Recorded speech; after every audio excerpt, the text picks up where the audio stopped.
Bagaimana rasanya jika sosok iblis yang pernah menghancurkan masa kecilmu dan merasuki ibumu dulu, ternyata kembali lagi puluhan tahun kemudian? Tapi kali ini dia tidak cuma mengincar nyawamu, melainkan mengincar anak kandungmu sendiri.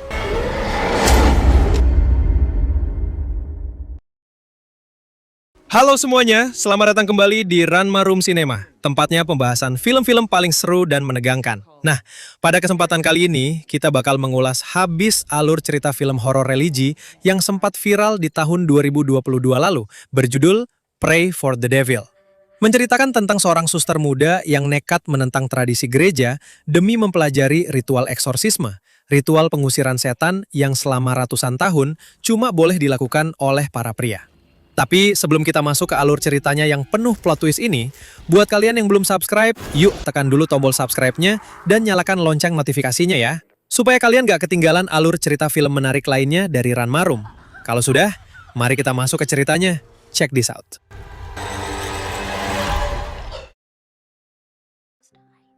Film ini dibuka di masa lalu, sekitar tahun 1990-an.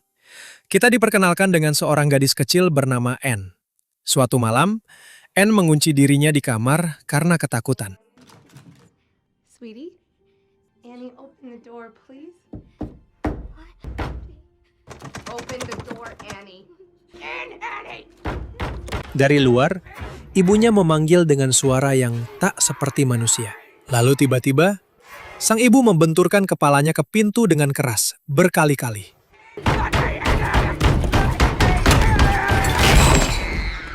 Peristiwa ini menjadi trauma terbesar dalam hidup Anne. Dan trauma inilah yang kelak membuatnya memilih jalur spiritual.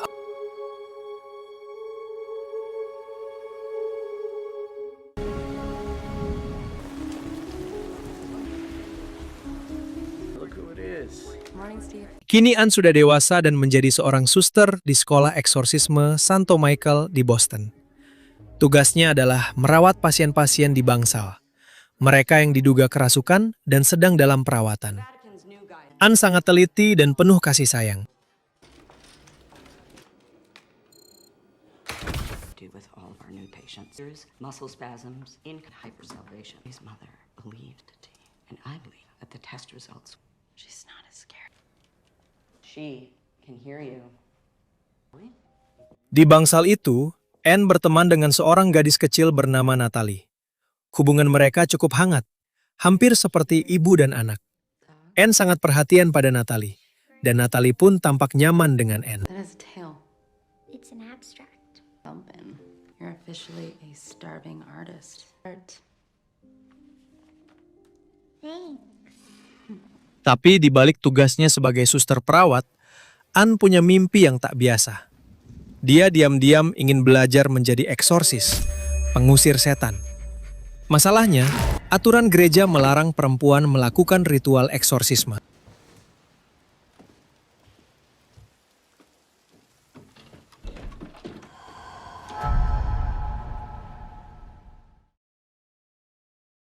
Suatu hari, Anne nekat menyelinap ke kelas eksorsisme yang diajar oleh Pastor Quinn.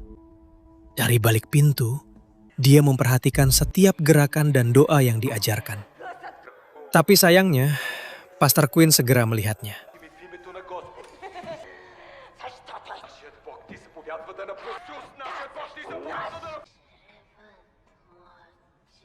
A possession here. Lick her own urine. In the terminal stage of physical and, sadly for Elena, Di balik ketulusannya sebagai suster perawat, Anne menyimpan rahasia besar.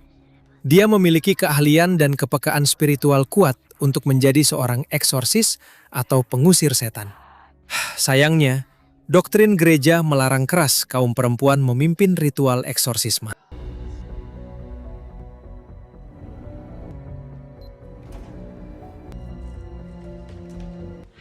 I'm reviewing some cases and there seems to be some gap.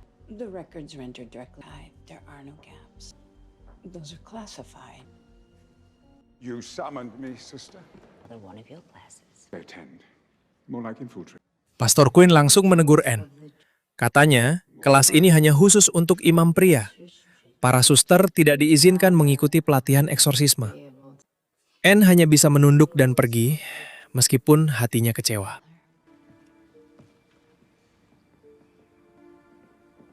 She wants to learn.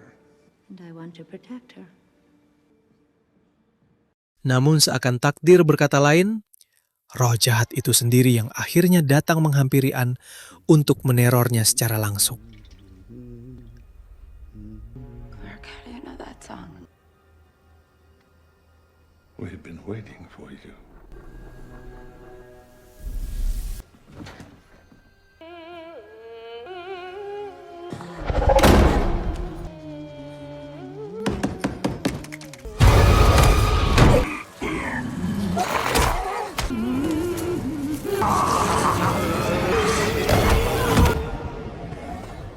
Insiden ini terekam oleh kamera CCTV. Pastor Quinn dan Kardinal Matthews menonton rekaman itu berulang kali. Mereka sadar bahwa iblis ini menargetkan Anne secara spesifik.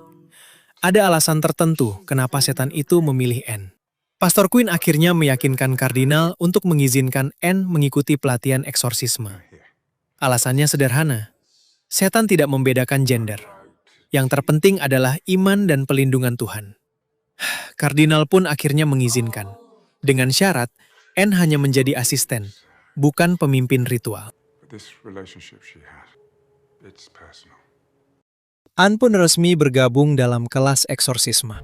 Tapi ujian pertamanya datang Spiritu Sancti. Christ have mercy. Strike terror. Out your mighty hand, Lord. Servant.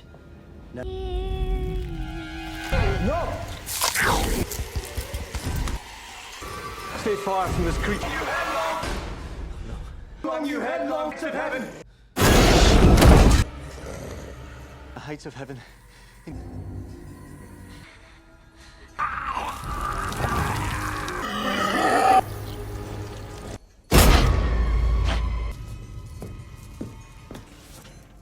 Lord, by the incarnation, I command you to depart. Di tengah kekacauan, Anne nekat masuk ke ruangan. Dia mengabaikan teriakan para imam yang menyuruhnya keluar. Anne mendekati Natalie dan berbicara dengan suara lembut. Dia tidak melawan iblisnya, tapi dia berbicara langsung kepada Natalie, meminta gadis kecil itu untuk melawan roh jahat di dalam dirinya. I'm scared. Natalie, I'm here. Ajaibnya, Natalie berhenti berteriak. Untuk sesaat, matanya kembali normal. Lalu dia jatuh pingsan. Semua orang mengira eksorsisme itu berhasil. Tapi kemudian,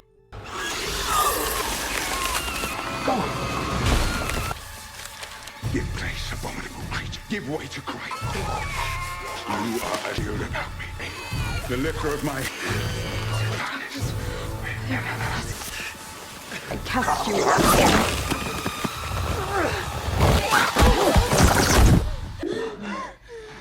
Pastor Quinn menjelaskan bahwa eksorsisme itu sebenarnya gagal. Iblis hanya mundur sejenak karena merasa terancam oleh Anne, bukan terusir. Natalie masih dalam bahaya, dan iblis itu masih di dalam dirinya. Anne tidak menyerah. Dia yakin ada sesuatu yang disembunyikan oleh gereja. Dengan bantuan Pastor Dante, salah satu imam muda yang ikut dalam eksorsisme, Anne nekat mencari jawaban. Cardinal Matthews is requesting this urgent.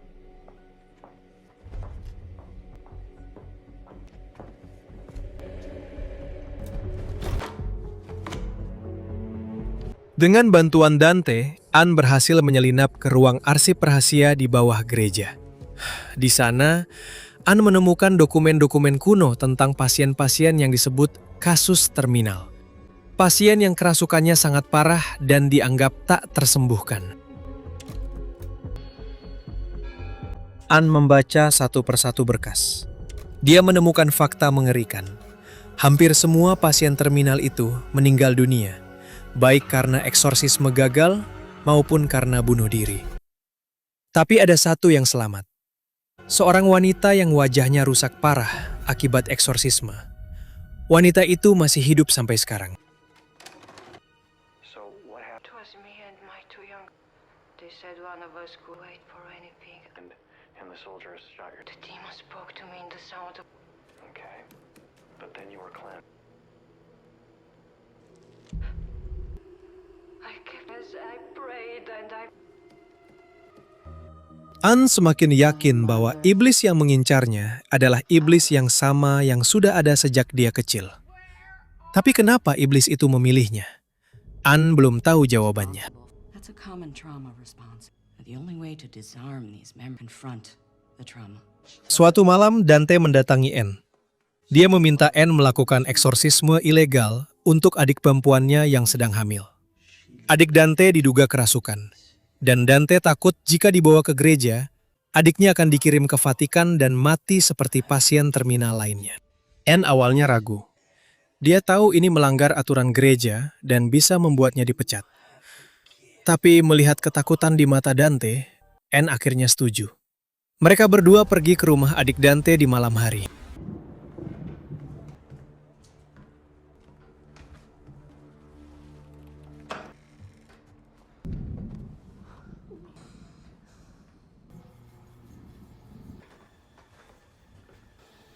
My mother's just been asleep for 3 days.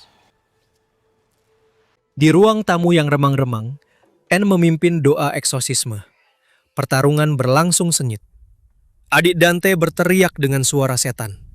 Tubuhnya berkedut tak terkendali. Tapi Anne tidak mundur.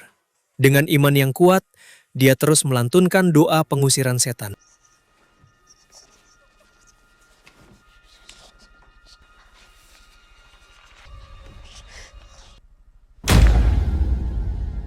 Can you hear me? Sins are forgiven, whose sins are covered. Blessed is the one who...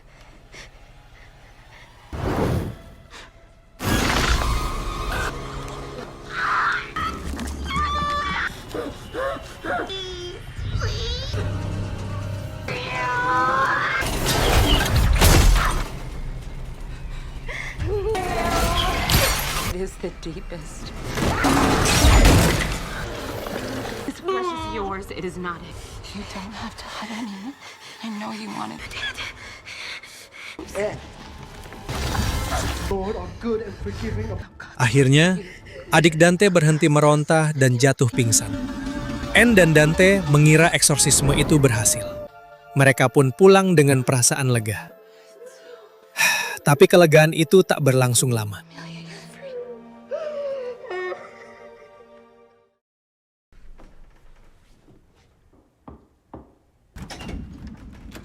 Cardinal Matthews is calling for you. Yes, sister. Keesokan paginya, Anne dipanggil menghadap Pastor Quinn dan Kardinal. Kabar buruk datang. Adik Dante ditemukan tewas bunuh diri di kamarnya. Anne hancur. Kardinal Matthews memarahi Anne dengan keras. Dia melakukan eksorsisme tanpa izin dan itu menyebabkan kematian. Anne tidak bisa membantah. Dia hanya bisa menunduk dan menangis. Sebagai hukuman, Anne dipulangkan ke biara asalnya di St. Mary's. Dia harus meninggalkan sekolah eksorsisme selamanya. You both betrayed the trust the church put in you. I think it's best if I return to my... Anne pun kembali ke biara dengan hati hancur. Dia mengubur mimpinya menjadi eksorsis. Tapi ternyata iblis itu belum selesai dengannya.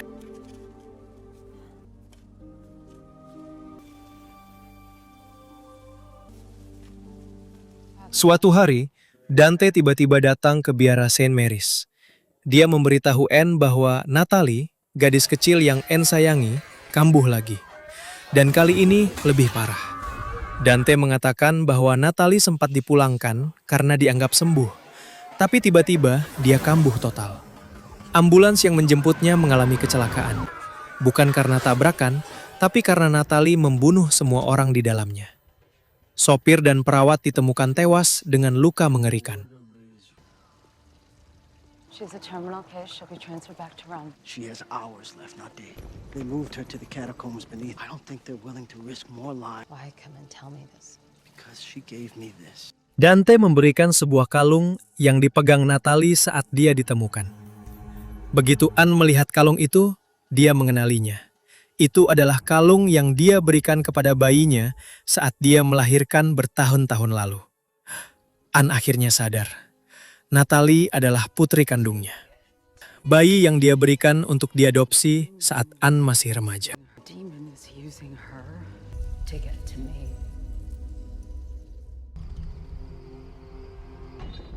Defend us, this world, against the spirits of wickedness.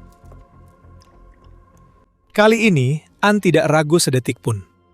Mereka berdua masuk ke katakomba di bawah gereja tempat Natalie ditahan. Suasana di sana gelap, penuh patung-patung tua, dan terasa mencekam.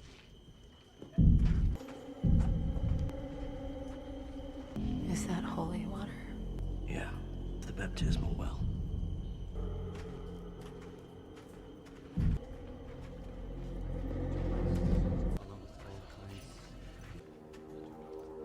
Turn around. Right now. Di katakomba, Natalie sudah berubah total. Tubuhnya diikat, matanya tajam menatap Anne. Natalie. I can't hear you. Dengan kekuatan iblis, dia menyerang para imam yang mencoba menahannya. Pastor Raymond tewas seketika.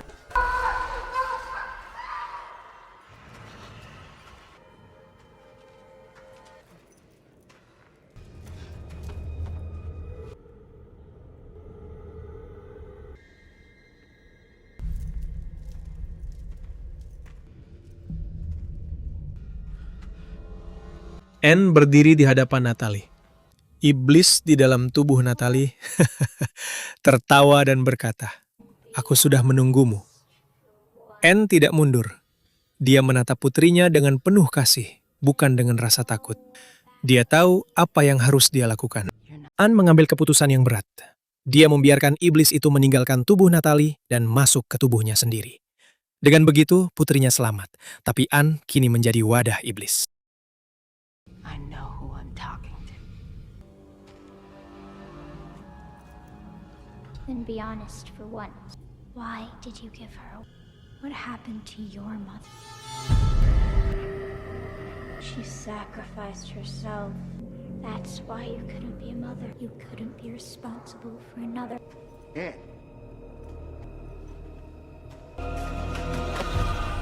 Iblis itu meninggalkan Natalie dan langsung merasuki Anne. Natalie jatuh pingsan. Selamat.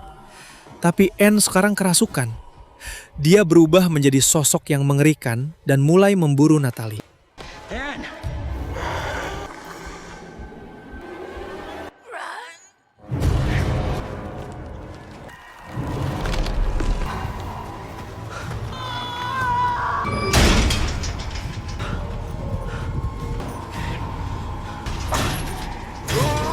Natalie, I'm Father Dante.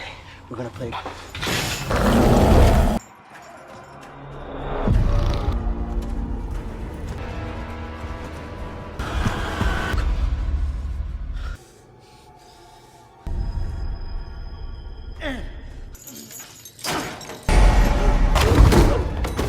Anne mengejar Natalie di katakombe.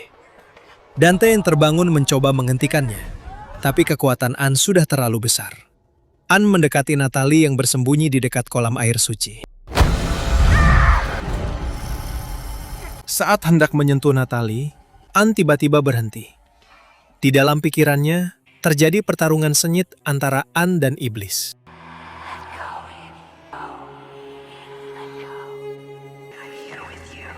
Never stopped fighting the demon.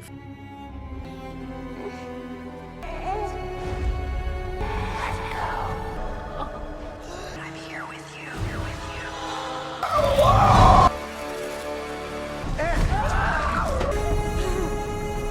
Dengan seluruh kekuatan yang tersisa, Anne menjatuhkan dirinya ke kolam air suci. Air itu mendidih dan mengeluarkan asap. Not the flesh. You're on a new path. Keep going.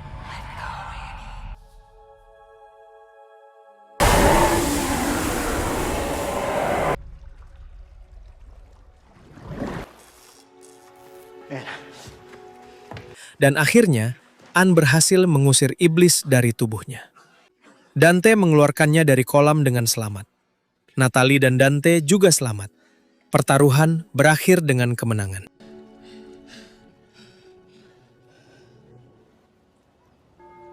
Karena keberanian dan pengorbanannya, gereja akhirnya mengakui Anne. Kardinal Matthews menawarkan beasiswa akademis untuk Anne di Vatikan. Dia akan menjadi wanita pertama yang belajar eksorsisme secara resmi. Anne menerima tawaran itu.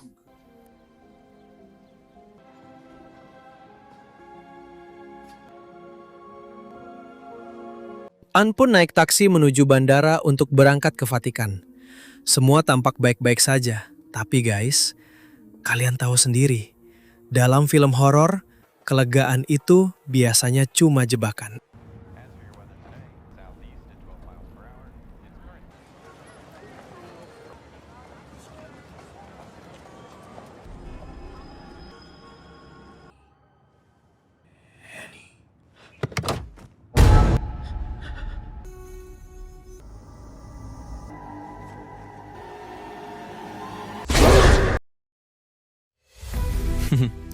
Nah guys, itu dia pembahasan dari film Pray for the Devil. Ending yang menggantung ini seolah ngasih sinyal kalau iblis gak bakal pernah ngelepasin Anne gitu aja. Tulis pendapat atau rating pribadi kalian buat film Pray for the Devil ini di kolom komentar ya. Jangan lupa dukung terus Ran Marum dengan cara like, share, dan subscribe. Tekan loncengnya juga biar kalian selalu jadi yang pertama nonton pembahasannya. Sampai ketemu di video pembahasan film seru berikutnya. Stay safe and see you.